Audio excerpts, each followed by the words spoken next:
Hi friends, இப்போது நான் உங்கள் எல்லாருக்கும் ஒரு மேஜிக் காட்ட போகிறேன். இப்போது நீங்கள் ஏதாவது ஒரு நம்பரை உங்கள் மனசில் நினச்சிக்கோங்க. நினச்சாச்சா? இப்போது நினச்ச நம்பர், அதாவது நீங்கள் நினச்ச நம்பரோடவே அதையே ஆட் பண்ணிக்கோங்க. உங்களுக்கு டைம் வேணும்னா இந்த வீடியோவை பாஸ் பண்ணிவிட்டு பேப்பர் பென்னோ இல்லைனா கால்குலேட்டரோ எடுத்து கால்குலேட் பண்ணிக்கலாம். இப்போது அதை இன்ட்டு 4 பண்ணுங்கள்.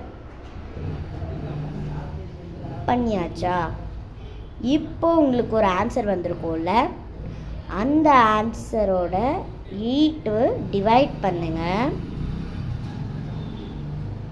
பண்ணியாச்சா? இப்போது உங்களுக்கு ஒரு ஆன்சர் வந்திருக்கும்ல, அந்த ஆன்சர் தான் நீங்கள் நினச்ச நம்பர். ஓகே, பாய். இந்த ட்ரிக் உங்களுக்கு ஒர்க் ஆச்சான்னு கமெண்ட்ஸில் சொல்லுங்கள். பாய்.